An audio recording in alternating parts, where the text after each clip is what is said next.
আওয়ামী লীগের জন্ম কোন দিনে জানেন? কেউ জানেন?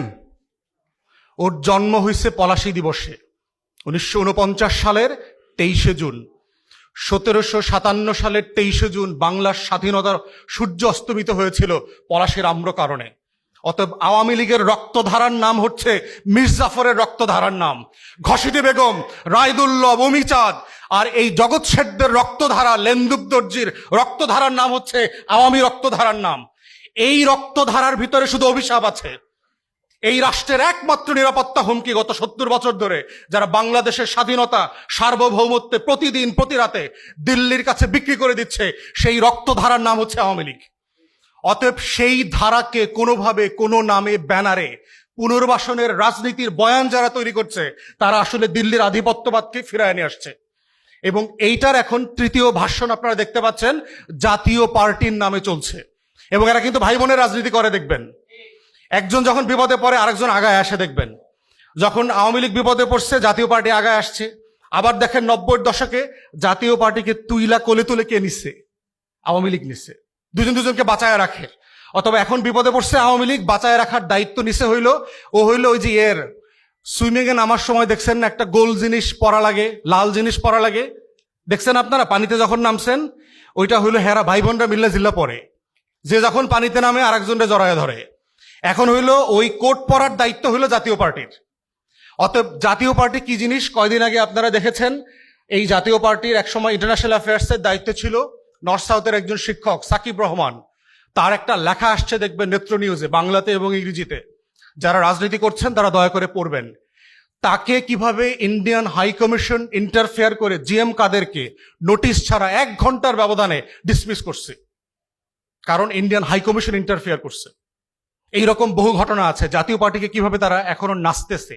ও হচ্ছে সাপুরে আছে না, ও হইলো ওই সাপুরে দেখছেন না গান দিয়া সাপ নাচায়, তো জাতীয় পার্টি হইলো ওই সাপুরে হইলো দিল্লিতে, আর ও বাংলাদেশে বসে নাচে। অতএব এই হচ্ছে আওয়ামী পুনর্বাসনের রাজনীতি। এই রাজনীতির বয়ান সম্পর্কে আমাদের সহযোদ্ধাদেরকে, রাজনৈতিক কর্মীদেরকে সচেতন থাকতে হবে। এবং যে বিভক্তি তৈরি হচ্ছে, মনে রাখতে হবে যে আমরা সবাই বাংলাদেশের পক্ষে, গণ অভ্যুত্থানের পক্ষে।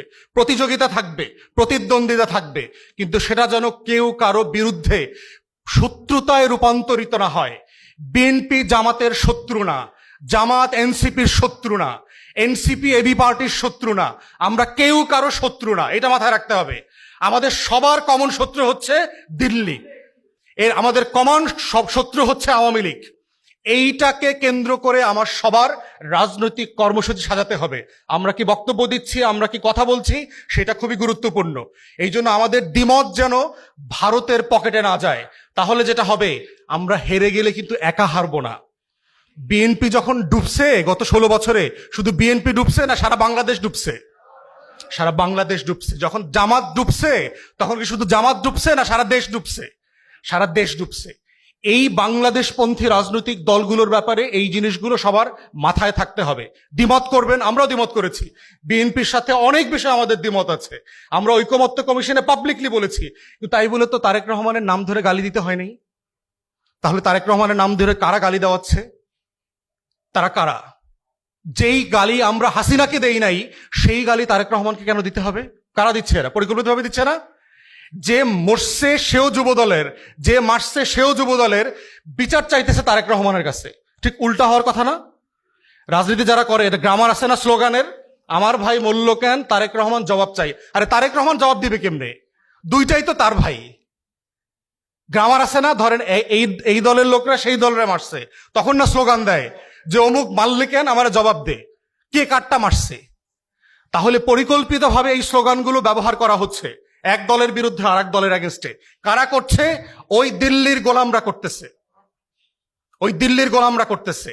এই জন্য এই গুপ্ত রাজনীতি, এইটা সেইটা বলে একজন আরেকজনকে ট্যাগিং করলে যেটা হবে, মাইর খাওয়ার সময়, গুলি করার সময়, গুলিটা শুধু ছাত্র দলের বুকে লাগবে আর শিবিরের বুকে লাগবে। গুলি কিন্তু দল চেনে না, মাথায় রাখেন। অতএব এই ধরনের স্টুপিড কাজ যদি আপনারা করেন, একজন আরেকজনকে ছোট করেন, মাইর যখন আসবে সবাই কমন ভাবে খাইতে হবে। গত 16 বছর তো দল ধরে ধরে মাইর দেয় নাই। আওয়ামী লীগ ছাড়া সবাইকে মাইর খাইতে হয়েছে না? মাইর খাইতে হয়েছে। তাই জন্য সাবধান, মূল শত্রু ফাইট করেন, একসাথে মিলে ফাইট করতে হবে এবং এভাবেই বাংলাদেশপন্থী নতুন রাজনীতি দাঁড়াবে।